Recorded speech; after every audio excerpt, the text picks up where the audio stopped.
আনক উচ্চাদি যিটো মোক ভজে মাত্ৰ তাকে পথ বুলি অশেষি শেষাৰ শাস্ত্ৰ। তুমি সুধিছিলা পথ কোনটো, শাস্ত্ৰৰ হাৰ কি? মই তোমাক কৈছোঁ ধব, আন সকলোবিলাক ত্যাগ কৰি মোকে চিন্তা যিজনে কৰে, আন উচ্চাদি যিটো মোক ভজে মাত্ৰ, আন সকলোবিলাক ত্যাগ কৰি যিজনে মোক চিন্তা কৰে, তাকে পথ বুলিয় সেহি শেষাৰ শাস্ত্ৰ। সেইটোৱে হ'ল জীৱই আশ্ৰয় কৰিব লগা পথটো, আৰু সেইটোৱে হ'ল শাস্ত্ৰৰ সাৰ তত্ত্ব। এই ৰামে তাকে পথ বুলিয় সেহি শেষাৰ শাস্ত্ৰ। যিটো কৰ্ম কৰন্তে চিত্তৰ নাহি থিৰ, তাৰে নাম বিপন্থ জানিবা মহাবীৰ। সেই মহাবিৰুদ্ধ বিপথ কোনটো? যিটো কৰিলে তোমাৰ চিত্ত স্থিৰ নহয়। শিৱ মন্দিৰত গ'লা, চাকি এগছি জ্বলালা, তথাপিতো পৰিত্ৰাণ পোৱা নাই, আকৌ নামঘৰলৈ গৈছা, আকৌ বিশ্বকৰ্মা দেৱক পূজা কৰিছা, এই বিভিন্নজনক চিন্তা কৰিছা, ক'তো তুমি শান্তি পোৱা নাই। নলত ধৰিছোঁ নল ছিগিছে, দলত ধৰিছোঁ দল ছিগিছে, এইটো নামেই বিপদ। সেই বিপদটোৰ পৰা ওলাই আহি য'ত তুমি শান্তিৰ অৱস্থান কৰিব পাৰা, আন সকলো ত্যাগ কৰি মোৰ চৰণলৈ আহা, মই তোমাক সমস্ত দিম। কিন্তু ভক্ত প্ৰহ্লাদক কৃষ্ণই কি বুলি কৈছে? নৃসিংহ গোসাঁয়ে, যি কৰে মোক আশ, যি মোৰ চৰণলৈ আহে, মই কৰোঁ তাৰ সৰ্বনাশ। সৰ্বপ্ৰথম মই তাৰ সৰ্বনাশ কৰোঁ। প্ৰমাণখিনি পাইছেই নহয়। প্ৰহ্লাদৰ কিমান নগুৰ নাগতি হ'ল। পৰ্বতৰ ওপৰৰ পৰা দেউতাকে পেলাই দিছে, শাস্তি দিছে, সৰ্পৰ গাঁতত পেলাইছে, হাতীয়ে গছকাইছে, তথাপিতো প্ৰহ্লাদে কি কৰিলে? এই ঈশ্বৰে মোক নেৰাখে আৰু মই তেওঁৰ নাম নলওঁ, এৰি দিলে নে ধৰি থাকিলে? বেছিকৈ ধৰি থাকিলে। হিৰণ্যকশিপুৰে কাৰ পৰা বৰ লৈছিল? ব্ৰহ্মাৰ পৰা। আৰু প্ৰহ্লাদে কি লৈছিল? ঈশ্বৰৰ নাম। মাধৱ পুৰুষে কৈছে, ৰাম কৃষ্ণ নাম অভেদ কবচ, সদায়ে যিটো পিন্ধয়, তিনি গুণময় অস্ত্ৰৰ প্ৰহাৰে, তাক আৰু নিবিন্ধয়।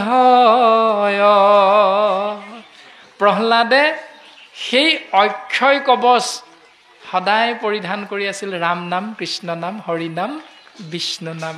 আৰু বিপৰীতে তেওঁৰ পিতৃ হিৰণ্যকশিপুৰে তিনি গুণময় কবচ পিন্ধিছিল, ব্ৰহ্মাৰ পৰা বৰ লৈছিল। ব্ৰহ্মা তম গুণৰ অধিকাৰী আৰু ৰজগুণৰ অধিকাৰী, শিৱ তম গুণৰ অধিকাৰী, বিষ্ণু সত্য গুণৰ অধিকাৰী। গতিকে সত ৰজ তম তিনি গুণ, তিনি তাপ, আধিদৈৱিক, আধিভৌতিক, আধ্যাত্মিক, এই সমস্তই ভেদ কৰিব নোৱাৰা কবচভাগী নাম হ'ল কৃষ্ণ নাম। আৰু সেই কৃষ্ণ নাম আশ্ৰয় কৰিছিল প্ৰহ্লাদে। সেইকাৰণে জুইত পেলাই দিলতো প্ৰহ্লাদৰ একো অনিষ্ট নহ'ল, গৰম তেলত পেলাই দিলতো প্ৰহ্লাদৰ একো অনিষ্ট নহ'ল, হাতীয়ে গছকালতো প্ৰহ্লাদৰ একো অনিষ্ট নহ'ল। আৰু সেইজন নৃসিংহ গোসাঁয়ে প্ৰহ্লাদক কৈছে, যি কৰে মোক আশ, যি মোৰ চৰণলৈ আহে, মই তাৰ কৰোঁ সৰ্বনাশ। প্ৰথম মই তাক সৰ্বনাশ কৰোঁ, তথাপি নেৰে যি মোৰ পাশ, মই তাৰ দাসৰো দাস। ইমান বিপদ বিঘিনিতো প্ৰহ্লাদে কৃষ্ণ নাম নেৰিলে, সেইকাৰণে প্ৰহ্লাদৰ দাসৰো দাস হিচাপে ভগৱন্ত পুৰুষে কৃপা কৰি আছে। এই ব্যৱস্থাখিনি শাস্ত্ৰই আমাক দিছে। কৃষ্ণক ভজনা কৰিবলৈ যাওঁতে আপোনাৰ মোৰ লেই চেইছে সমাজত হ'বও পাৰে, সেইখিনিলৈ গুৰুত্ব দিব নালাগে, সেইখিনি শাস্ত্ৰৰে সিদ্ধান্ত। তথাপিতো যি কৃষ্ণৰ নাম নেৰিব, তেতিয়াহ'লে ভগৱন্তই তাক এনে কৃপা কৰে, যি কৃপা অন্য কোনো দেৱতাই কৰিব পাৰিব বুলি শাস্ত্ৰই আমাক এবাৰো কোৱা নাই। যদি গণেশক আমি পূজা কৰোঁ, শাস্ত্ৰত এবাৰো কোৱা নাই গণেশৰ পিতৃ হ'ল শিৱ, মাতৃ হ'ল পাৰ্বতী। গণেশক সন্তুষ্ট কৰিলে পিতৃ শিৱ সন্তুষ্ট হ'ব বুলি ক'তো নাই কোৱা। শিৱই মনে মনে তেওঁক বেয়াও পাব পাৰে। গণেশক সন্তুষ্ট কৰিলে মাতৃ পাৰ্বতীয়ে বেয়াও পাব পাৰে, কিন্তু শাস্ত্ৰত এই কথাটো সিদ্ধান্ত কৰি দিছে, কৃষ্ণক পূজিলে পূজা সমস্তৰে হয়, পৃথকে পূজিলে পূজা কেহু নলয়। কৃষ্ণক সন্তুষ্ট কৰা সমস্ত দেৱতা সন্তুষ্ট হয়, কিন্তু পৃথকে পৃথকে সেৱা কৰিবা এজনো সন্তুষ্ট নহয়। এই কথাটোহে মাত্ৰ শাস্ত্ৰই কৈছে। গতিকে কোনটো কৰিম চিন্তা আমাৰ প্ৰত্যেকৰে নিজৰ নিজৰ। আমি মাত্ৰ শাস্ত্ৰৰ পদবন্ধে কোৱা কথাখিনি আপোনাসৱৰ আজ্ঞাতে থাকি সীমিত জ্ঞানৰ জৰিয়তে মাত্ৰ প্ৰকাশ কৰা হৈছে। এই ৰাম মোট চিত্ত দিয়া যিটো সন্তোষ মিলয়, সেহি স্বৰ্গ সুখ সখী কহিলো নিশ্চয়। মোটেই চিত্ত অৰ্পণ কৰি যি আনন্দৰ মাজত থাকিব, সেই আনন্দৰ ব্যৱস্থাটো হ'ল স্বৰ্গ সুখ। এতিয়া আজি আমি যি সুখ পাইছোঁ, এই সুখটোৰ নাম স্বৰ্গ সুখ, শাস্ত্ৰই কৈছে। দ্বিতীয়তে ক'লে, আমাক চিনাৱৈ যিটো গুৰু কৃপাময়, সেহি সে পৰম বন্ধু জানিবা নিশ্চয়। যিজন গুৰুৱে আমাক চিনাকি কৰি দিয়ে, হৰিত শৰণ ল'বলৈ শিকাই দিয়ে, সেইজন শৰণীয়া গুৰু আৰু সেইজন বন্ধু। এই কথাটো তুমি বুজিবলৈ চেষ্টা কৰা উদ্ধৱ। আমাক বাপ এজনে সুধিছিল যে প্ৰথম কথাখিনি, শৰণীয়া গুৰুজনক গুৰু বুলি মানিব পাৰিম নাই? নিশ্চয় পাৰিম, শাস্ত্ৰই আমাক এনেকৈ সিদ্ধান্ত দিছে। কিন্তু সেইজন গুৰু, গু মানে আন্ধাৰ, ৰু মানে কান্তি, আন্ধাৰৰ পৰা পোহৰৰ বাটটো যিজনে দেখুৱায়। আমি আন্ধাৰত আছোঁ, পোহৰ কোনে দিয়ে? পৰমাত্মা ঈশ্বৰ কৃষ্ণ। তেওঁ শৰণ আশ্ৰয় লোৱাৰ ব্যৱস্থাটো যিজনে শিকাব, সেইজন শৰণীয়া গুৰু। যদি সেইজন পৰম পুৰুষ ঈশ্বৰ কৃষ্ণদেৱৰ বাহিৰে অন্য দেৱতাত শৰণ লোৱা কথাটো শিকায়, তেতিয়াহ'লে তেওঁক বন্ধু বা গুৰু বুলি ক'বলৈ নাই কোৱা। আমাকো চিনাবই যিটো গুৰু কৃপাময়। কৃষ্ণই কৈছে, মোক যিজনে চিনাকি কৰি দিব, সেইজনকহে গুৰু বুলি মানিবলৈ কৈছে। আৰু সেইকাৰণে মাধৱ পুৰুষে কৈছে, শ্ৰীমন্ত শংকৰ হৰি ভকতৰ জানা যেন কল্পতৰু, তাহান্ত বিনাই নাই নাই নাই আমাৰ পৰম গুৰু। কাৰণ শংকৰদেৱে আমাক হৰিত শৰণ লোৱালেহে জীৱৰ কল্যাণ হ'ব, এই পৰম সত্যটো শাস্ত্ৰসন্মতে দেখুৱাইছে। সেইকাৰণে তেওঁ পৰম গুৰু বুলি আমাক সুন্দৰভাৱে উপদেশ প্ৰদান কৰিছে। এই ৰামে কাম ক্ৰোধে অন্ধ যেবে, কৰৈ পুৰুষক, মোক পাখৰিলে মিলৈ তেখনে নৰক। কামনা বাসনা খং কাম ক্ৰোধ আদিত অন্ধ হৈ জীৱই যেতিয়া মূৰ ফালে পিঠি দিয়ে, সেই সময়খিনিকে নৰক বুলি কোৱা হৈছে। এতিয়া আমি নৰকৰ মাজত কোনোবা এদিন আছোনে নাই, নিজক চিন্তা কৰিলে উত্তৰটো পাই যাম।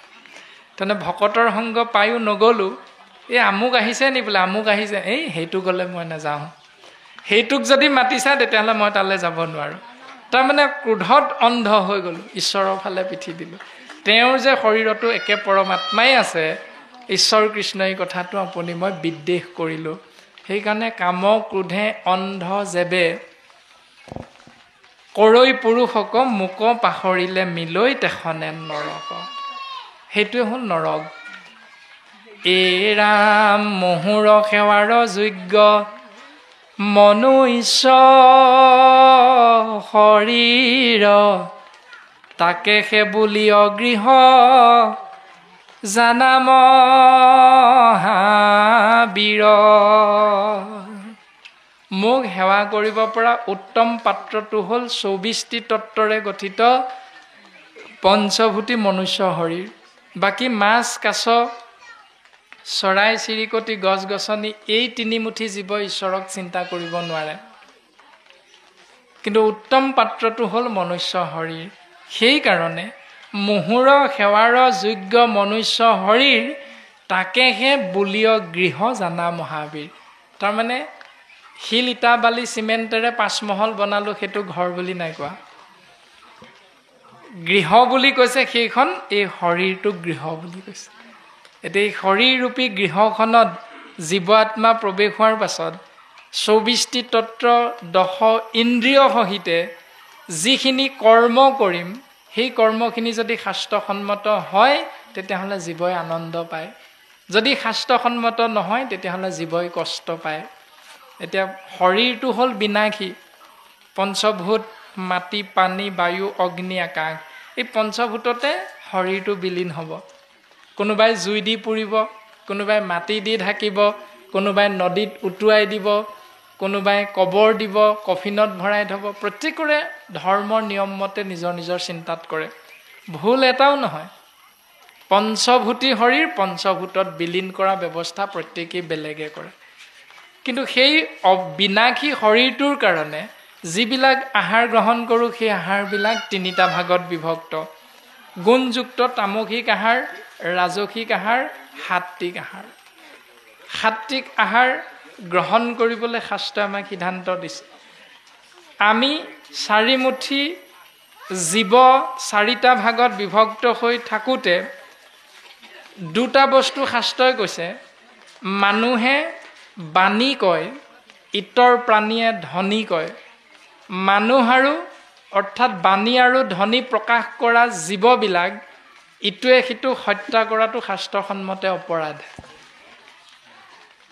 বাণী আৰু ধ্বনি আপুনি মই বাণী প্ৰকাশ কৰোঁ মানে কথা কওঁ কিন্তু ইতৰ প্ৰাণী কুকুৰটোৱে কথা নকয় কিন্তু ধ্বনি কয় কিন্তু তাৰ বিপৰীতে গছ এজোপা বা কচু ঢেকীয়াডালে বাণীও ক'ব নোৱাৰে ধ্বনিও ক'ব নোৱাৰে সেইকাৰণে বাণী আৰু ধ্বনি ক'ব নোৱাৰা যিমানখিনি এই সংসাৰত বস্তু আছে সেইখিনি আহাৰ হিচাপে গ্ৰহণ কৰা শাস্ত্ৰসন্মত হয় বুলি সিদ্ধান্ত দিছে আৰু যদি বাণী প্ৰকাশ কৰিব পৰা হৰিৰূপী গৃহৰ ভিতৰত থকা জীৱ আত্মাই ধ্বনি প্ৰকাশ কৰা জীৱবিলাকক হত্যা কৰি সেই ৰক্তৰঞ্জিত আহাৰ গ্ৰহণ কৰোঁ তেতিয়াহ'লে তাৰ কাৰণে 2টা বস্তু আমাৰ পোৱা হয় সেই বস্তু 2টা হ'ল এটা পাপ এটা পুণ্য পাপৰ কাৰণে নৰকলৈ যাম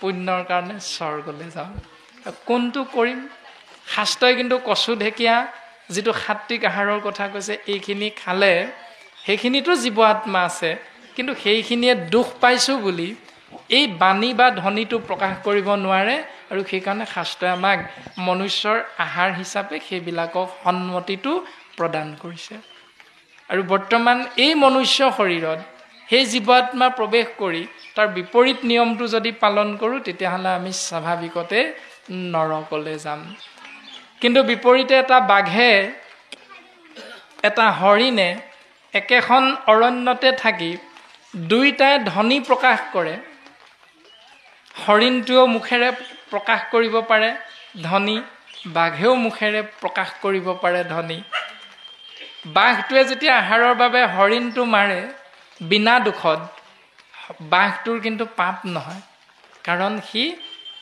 জানি সেইটো নকৰে সি আহাৰৰ কাৰণে ভোকাতুৰ হৈ সেইটো কৰে দ্বিতীয়তে হৰিণটোৱে প্ৰত্যেক দিনাই সেউজীয়া শাক ঘাঁহ বন খায় গছৰ পাত খায় কোনো দিন কাৰো অন্যায় নকৰে এতেকে বুলি হৰিণটো পুণ্য জমা নহয় কিন্তু পাপ আৰু পুণ্য পায় কেৱল মনুষ্য শৰীৰত প্ৰৱেশ কৰা জীৱ আত্মাই কাৰণ আমি ভাল আৰু বেয়া বিচাৰ কৰিব পৰা জ্ঞান আৰু বিবেক শাস্ত্ৰই আমাক দিছে সেইকাৰণে জানি কৰা ভুল মেৰুৰ সমান বুলি কৈছে নাজানি কৰা ভুল ৰেণুৰ সমান ৰেণু মানে ফুলৰ যিটো ৰেণু মৌ মাখিয়ে নিয়ে মৌচাক বনায় আপুনি মই চকুৰে সেই ৰেণুকণ হয়তো দেখাও নাপাওঁ কিন্তু জানি যদি আমি সেই ভুলটো কৰোঁ তেতিয়াহ'লে মেৰু মানে পৰ্বতটোৰ কথা কৈছে সেই পৰ্বতটো যিমান ডাঙৰ সিমান পাপৰ গৰাকী আপুনি মই হ'ব লগা হয় সেইকাৰণে জ্ঞান আৰু বিবেকযুক্ত মনুষ্য আমি চিন্তা কৰাটো অতিব প্ৰয়োজন কোনটো ভাল কোনটো বেয়া বাপে আমাক কৈছিল আৰু আইগৰাকীও কৈছিল সৰ্বপ্ৰথমে বৰষুণ যাক চিপ চিপকৈ দি আছে মনটো বেয়া লাগিছে আৰম্ভণিতে নামঘোষা শাস্ত্ৰত গুৰুজনাই কৈছে, মাধৱ গুৰুজনাই, অ হেহিটো দিনক ভাই দুৰ্দিন বুলিয়া মানো, মেঘাচন্ন নোহয় দুৰ্দিন, হৰি কথায় অমৃতক সৌম্যক আলাপৰখে, যিটো দিন হয় বিহীন, ৰাম যিটো দিন হয় বিহীন। সেইটো দিন বেয়া। কোনটো দিন? হেহিটো দিনক ভাই দুৰ্দিন বুলিয়া মানুহ। দুৰ্দিন মানে বেয়া দিন। সেইটো দিনে বেয়া দিন। মেঘাচন্ন নোহয় দুৰ্দিন। গাজি গুমৰি, গাজনি ঢেৰেকনি, শিল বৰষুণ দিয়া, বতাহ ধুমুহা মৰা সেই দিনটো বেয়া দিন নহয়। কোনটো দিন বেয়া?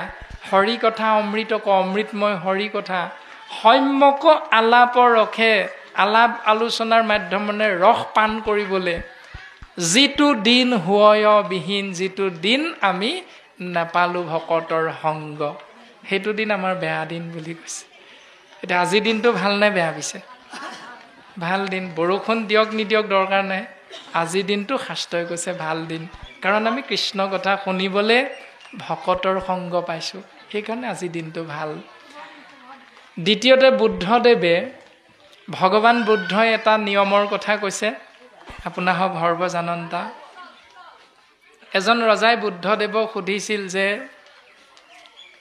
সেই বুদ্ধ, তোমাক সকলোৱে ভগৱান বুলি কয়, ময়ো ব্ৰাহ্মণসকলৰ মত অনুসাৰে তোমাকেই ভগৱান বুলি মানিছোঁ, কিন্তু তুমি মোক কোৱাচোন, মোৰ পিতৃ পৰলোকগামী হ'ল, মোৰ পিতৃৰ অৰ্থে তুমি যদি কৰ্মটো কৰি দিয়া, তেতিয়াহ'লে মোৰ পিতৃয়ে স্বৰ্গত বাস কৰিবলৈ পাব, এইটো মোৰ ভাৱনা, তুমি পূৰণ কৰিব লাগে।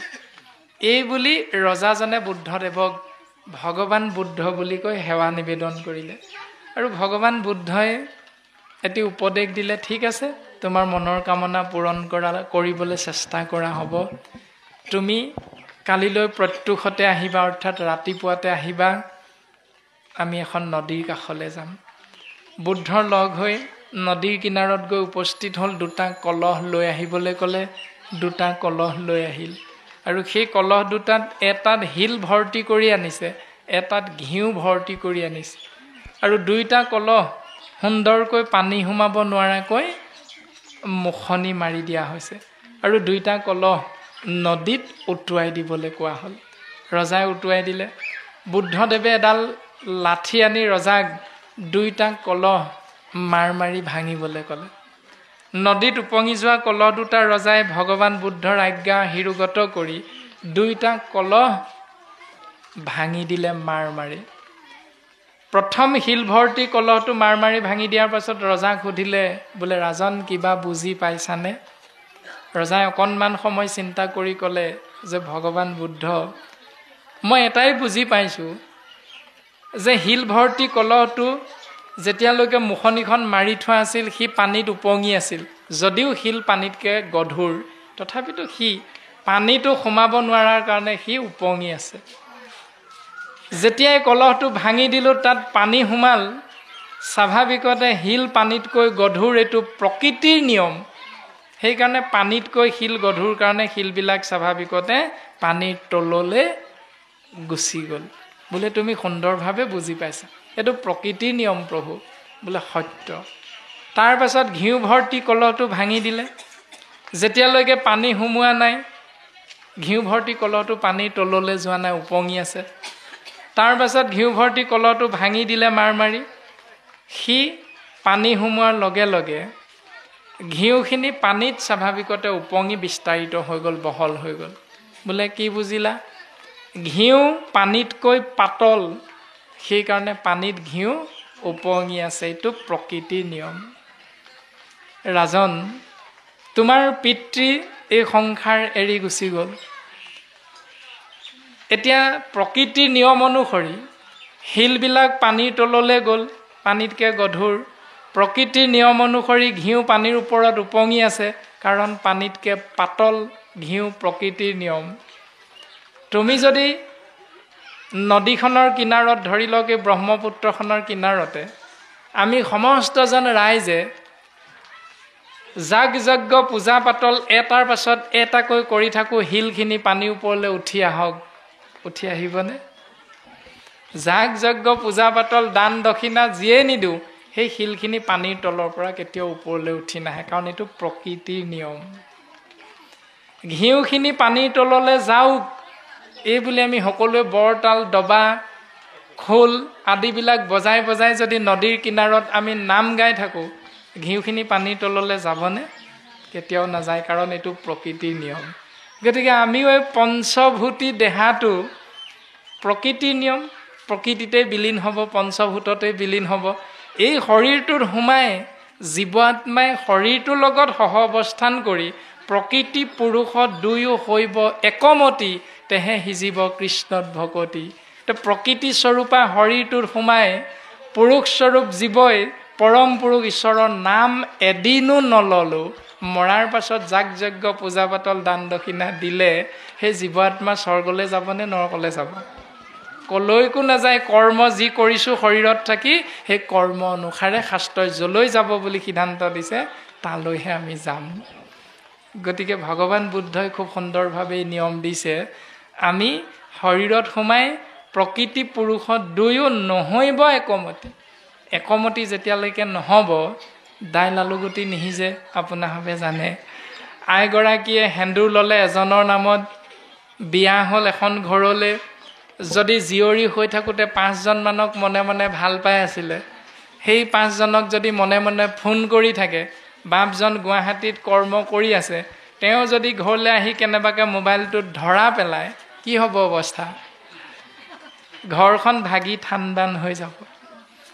গতিকে শৰণ লোৱাৰ আগত আমি অন্য দেৱতাক চিন্তা কৰিব পাৰোঁ, কৰিছিলোঁ, এইটো বেলেগ কথা। আইগৰাকী বিয়া হোৱাৰ আগত 10জনক ভাল পাই থাকিলেও কোনো একো নকয়, কিন্তু যিদিনাখন সমাজক সাক্ষী কৰি শিৰত সেন্দুৰ লৈ এজনৰ নামত পানী গ্ৰহণ কৰিব, একান্ত ভকত বুলি কৈছে সেইজনক, অৰ্থাৎ ধৰ্ম পত্নী বুলি শাস্ত্ৰই সিদ্ধান্ত দিছে। সেই পুৰণা কেইজনলৈ মনে মনে ফোন কৰিলে স্বামীজনে গম পোৱাৰ লগে লগে ঘৰ ভাগি ঠান ভান। বাপজনেও শৰণ লোৱাৰ আগত,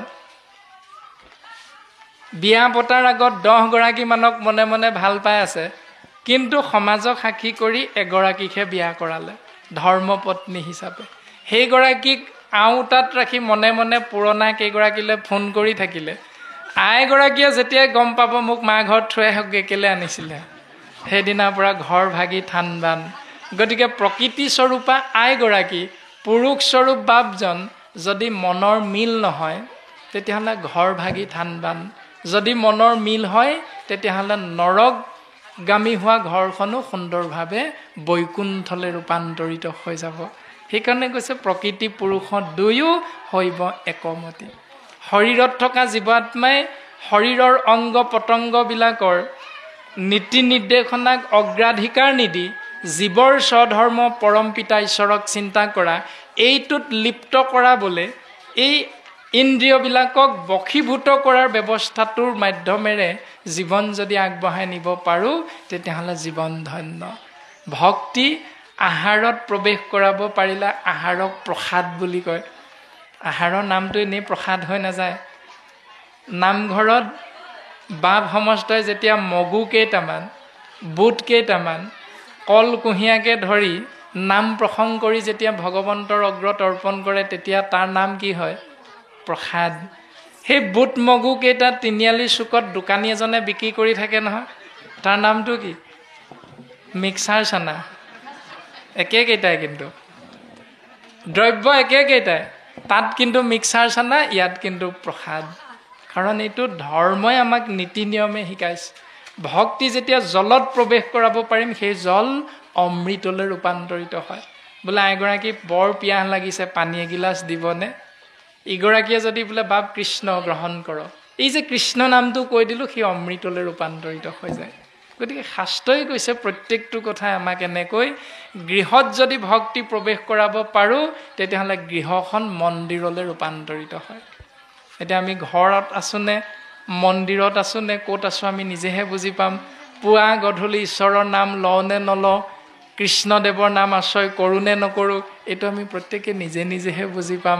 শাস্ত্ৰই সকলোকে সুন্দৰভাৱে উপদেশ দিছে। এনেকৈয়ে আৰু আমি সমস্তই এই উপদেশ পালন কৰি জীৱন ধন্য কৰাৰ প্ৰয়াস কৰিব লাগে। গুৰুজনাই ইয়াকে আমাক উপদেশ হিচাপে প্ৰকাশ কৰিছে। কৃষ্ণ। সময় 3 বাজি গ'ল। ইয়াৰ পাছত আমাৰ 6 বজাৰ পৰা অনুষ্ঠান এভাগ আছে লংকাত। সেইভাগে অনুষ্ঠানো পাবগৈ লাগিব। ইয়াৰ পৰা 4 ঘণ্টামানেই লাগিব চাগৈ। গতিকে সময়ৰ প্ৰতি লক্ষ্য ৰাখি 27 ভাগী প্ৰশ্ন উত্তৰ ইতিমধ্যে মহাভক্ত উদ্ধৱৰ আগত ভগৱন্ত পুৰুষে প্ৰকাশ কৰিছে। আমি 27 ভাগী প্ৰশ্নৰ ভিতৰত 2টাও যদি লৈ যাওঁ আজি গৃহলৈ, সেই 2টা লৈ গ'লেও আমি যথেষ্ট উপকৃত হ'ব পাৰিম। গতিকে 27 ভাগী লৈ যাব পৰাটো ইমান সহজো নহয়। আমিও 27টি প্ৰশ্ন পালন কৰিব পাৰিছোঁ বুলি আমিও ক'ব নোৱাৰোঁ।